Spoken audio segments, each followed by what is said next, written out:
There are the 4 C's of diamonds, but pearls have the 7 C's that determine their value: size, shape, color, luster, surface quality, nacre quality, and matching. One of the most valuable aspects of a pearl is its size. Pearls can be harvested as early as 6 months into their growth.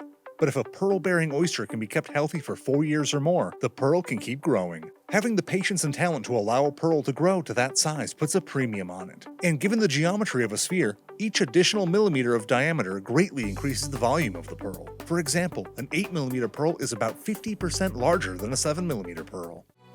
There's a lot more to a pearl than just its size. Shape is also crucial to establishing a pearl's value. Typically, the rounder the pearl, the more valuable. However, some particularly odd shapes can command a premium, such as baroque pearls. Circle pearls almost look as if they were carved on a lathe. Near-round, oval, button, and drop pearls have their own organic beauty. When a pearl forms without a nucleus, you can get interesting flat shapes called keshi pearls. However, the pearl industry has always been in love pursuing a perfect sphere.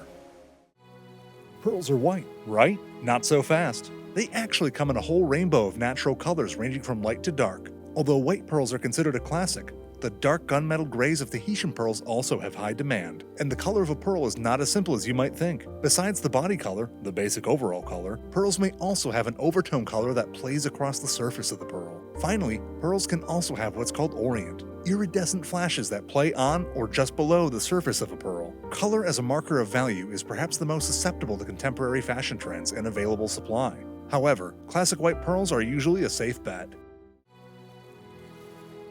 Simply put, luster refers to how reflective a pearl is. It's a bit akin to clarity in a diamond, and much like diamonds, a connoisseur of pearls may opt for a smaller pearl with greater luster than a larger pearl that appears dull in the light. Luster is graded on a scale from excellent to poor, and pearls with an excellent luster have a certain vibrancy, but can raise the price of a pearl precipitously.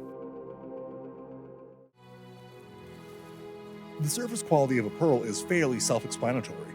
Are there imperfections that don't affect the overall shape? Pockmarks? In poor cases, a pearl with bad surface quality might just look a little banged up or worse for wear. Some of this is to be expected in most pearls. After all, no pearl is perfect. Sometimes a jeweler can mitigate inferior surface quality by choosing wisely where to drill a hole through a pearl. Nacre, in short, is the material that an oyster emits that forms around an irritant to form a pearl.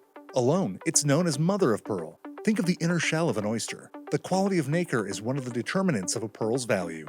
If a pearl's nucleus is particularly large and not enough layers of nacre are allowed to form, the resulting pearl can appear dull or chalky. The more layers of nacre, the pearl appears to have greater depth. This, along with surface quality, can have an impact on the luster of a pearl and some of the other value markers.